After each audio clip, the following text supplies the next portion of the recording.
तो गाइस बाजार ने अपनी पल्सर 125 को लॉन्च कर दिया है और मार्केट में भी उतार दिया है। अभी अपने पास जो मॉडल खड़ा है यह है बेस मॉडल। अब इसमें आपको 4 वेरिएंट्स देखने को मिल जाते हैं, सबका प्राइस अलग अलग है। ये जो बेस मॉडल है इसका जो एक्स-शोरूम प्राइस है इसका है 92,990 रुपये। ऑन रोड जाती है ये बाइक 1,12,000 रुपये में।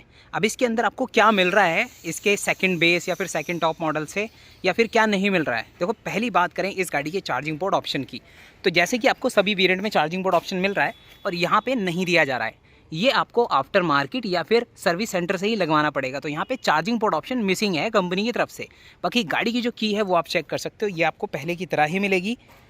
क्लिप ऑन बार वाला हैंडल बार है। यहाँ पे जो मीटर है ये भी आपको मिल रहा है फुली एलसीडी मीटर कंसोल, जो कि कलरफुल रहने वाला है। सारे फीचर्स मिलेंगे जो टॉप मॉडल में मिलते हैं, बस इसमें गूगल मैप मिररिंग वाला ऑप्शन नहीं मिलता है। फीचर सारे मिलने वाले हैं जितनी आपकी रिक्वायरमेंट है। यहाँ पे आपको कॉम्बी ब्रेकिंग सेटअप मिल जाता है, पीछे वाली ब्रेक दबाते हो तो आगे वाली भी वर्क करने वाली है। बटन्स की बात करें नॉर्मल से, लेकिन इसका सेकंड बेस मॉडल लेते हो तो उसमें आपको गेमिंग मोड वाले बटन कंट्रोल स्विच मिल जाते हैं। यहाँ पे बेसिक है 3-in-1 switch, mode, indicator, horn, ignition, engine किल और सेल्फ का स्विच। बाइक को स्टार्ट करके गाड़ी का जो फ्रंट है वो दिखाता हूँ। तो यहाँ पे आपको स्मोकी वाइजर मिल जाता है। यहाँ पे high security number plate option, नए वाला कलर इसमें ऐड किया है कंपनी ने। मोस्टली ब्लैक ही दिख रही थी मार्केट में, रेड ही दिख रही थी। अभी यहाँ पे नियॉन भी आपको मिल जा रही है। यहाँ पे है ग्लॉसी ब्लैक पैनल, ऊपर आपको ग्राफिक्स मिल जाते हैं। स्प्लिट में आपका हेडलैम्प सेटअप है रिफ्लेक्टिंग टाइप का, और एलईडी में आपके डीआरएस भी मिल जाते हैं। इंडिकेटर्स की बात करें तो ये फुल हैलोजन सेटअप के साथ आपको मिलता है, फुली फ्लेक्सिबल। टेलीस्कोपिक सस्पेंशन है, साइज़ थोड़ा छोटा लगा मेरे को, आपको लगा या फिर नहीं कमेंट करके ज़रूर बताना।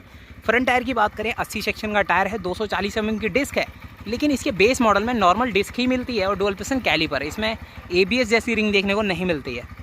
मडगार्ड की क्वालिटी चेंज करी है, हार्ड कर दिया, फ्लेक्सिबिलिटी नहीं है। इन केस आपकी बाइक हिट होती है जोर से आगे से तो मडगार्ड क्रैक हो जाएगा, टूट जाएगा। इंजन की बात करने से पहले इसका जो साउंड है वो सुना देता हूँ। साउंड सुन के बताना साउंड कैसा है 125 cc कैटेगरी के हिसाब से, क्योंकि एग्जॉस्ट काफ़ी ज़्यादा स्पोर्टी लगा मेरे को इस बाइक के अंदर। अब ये 3-in-1 का मज़ा दे रही है। बाकी बाइक आपको कैसी लगी बताना है, साउंड सुनो।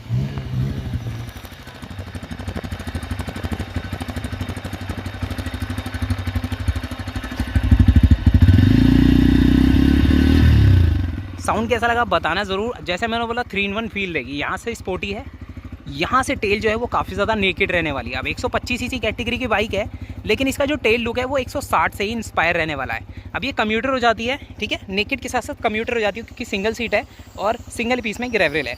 लेडी को अगर बैठाती हो तो ग्रैब करना काफ़ी ज़्यादा ईजी हो जाता है, और यहाँ से आपकी जो बाइक है वो थोड़ा सा स्पोर्टी फील कराती है। बंद कर देते हैं बाइक को। 11.5 लीटर की फुल टैंक कैपेसिटी है। E20 का स्टिकर है, क्योंकि इसमें आपको जो इंजन मिल रहा है वो E20 कंप्लाइन ही दिया जा रहा है। इसके जो शाउट्स हैं ये आपको पहले की तरह दिखेंगे, लेकिन कर्वनेस थोड़ी सी बढ़ाई गई है, और एक्स्ट्रा ये पार्ट इसके इंजन को काफ़ी ज़्यादा बल्कीनेस देता है। इसका जो फ्रेम है टोटली चेंज कर दिया कंपनी ने। इसका एग्जॉस्ट, कैटेलिटी कन्वर्टर, पूरा शेप जो है वो चेंज कर दिया है।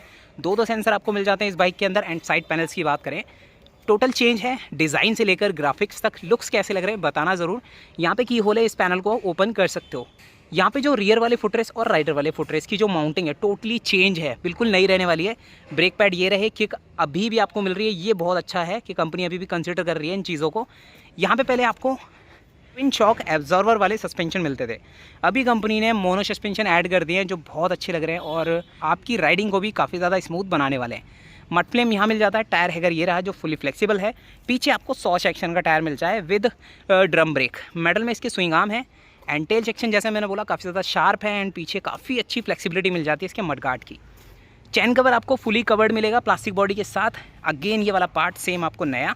फुट रेस्ट की क्वालिटी बहुत अच्छी ऐड करी है। साइड स्टैंड, मिनी स्टैंड दोनों दे दी है कंपनी। अब साइड स्टैंड पे इंजन कट ऑफ का सेंसर भी है। 5 स्पीड का गियर बॉक्स है जो कि स्पोर्टी है, स्टैंडर्ड नहीं है। आप अपने पंजे से ही गियर उतार सकते हो और डाल भी सकते हो। ग्लॉसी ब्लैक आपका इंजन है, एंड इंजन के ऊपर ना आपको ये कवरिंग मिल जाती है जो कि प्लास्टिक की है इसके हेड के ऊपर। बाकी ग्लॉसी ब्लैक है। यहाँ पे गियर मेंशन कर रखा है कि 5 गियर इसमें मिलते हैं। टैंक के दोनों ही साइड में same colour same graphics mention कर रही है कंपनी। बाइक जो है वो आती है 1,12,000 रुपये में। उस हिसाब से ये जो लुक्स हैं आपको कैसे लगे कमेंट करके ज़रूर बताना। एंड पीछे 100 सेक्शन का टायर इसमें सूटेबल है, आगे 80 सेक्शन का टायर ये भी सूटेबल है। लेकिन इनकी बजाज की पल्सर 150 जो है उसमें भी सेम टायर साइज़ है। आगे 80 और पीछे 100, तो वहाँ पे थोड़ा बड़ा देना चाहिए। बाइक हैवी है, बड़ी है, एयर प्लस ऑयल कूल्ड के साथ आती है, तो वहाँ पे टायर सेक्शन थोड़ा और वाइड करना चाहिए कंपनी को। बाकी परफॉर्मेंस ओरिएंटेड बाइक रहने वाली है। अब आपकी डेली लाइफ और भी ज़्यादा स्मूथ रहेगी। 50 की माइलेज कंपनी क्लेम करती है कि भाई ये बाइक आपको 50 की माइलेज दे देगी। बाकी डिपेंड करता है आप राइडर कैसे हो, किस तरीके से बाइक को चलाते हो, ओवर थ्रॉटल देते हो या फिर मेंटेन में चलाते हो। सर्विस टाइम से करवाओगे तो बाइक आपकी कभी ख़त्म नहीं होगी, स्टेबल ऐसी ही बनी रहेगी और माइलेज भी आपको टाइम टू टाइम ऐसा ही देगी जैसे अभी दे रही है। इसके जो टेल शाउट्स है ये काफ़ी ज़्यादा शार्प मिल जाते हैं और नए लुक के साथ यहाँ पे भी आपको काफ़ी अच्छे एजेस मिल जाते हैं, जैसे इनकी NX160S या फिर NX160SS मॉडल में दिए गए हैं कंपनी की तरफ से। तो ओवरऑल यही है कि बाइक पूरी नई हो चुकी है। अब ये बाइक ना लगभग डिस्कवर 125, डिस्कवर 100 वैसी ही सिमिलर लग रही है, काफ़ी सारे लोगों का ये कहना है। लेकिन आप इसे चलाओगे तो आप डेफिनेटली यही फील करने वाले हो कि पल्सर 150 नेक्स्ट जेन ही चला रहे हैं। गाड़ी के बारे में जो भी आपकी राय हो कमेंट करके आप मुझे बता सकते हो। एंड वीडियो हेल्पफुल लगा हो तो शेयर कर देना, वीडियो अच्छा लगा हो तो वीडियो को लाइक एंड चैनल को सब्सक्राइब कर लेना, क्योंकि ऐसी इंटरेस्टिंग वीडियो मैं आपके लिए लाता रहता हूँ। तो गाइस लेते अलविदा, मिलते हैं अगली वीडियो में। टेक केयर, जय हिंद।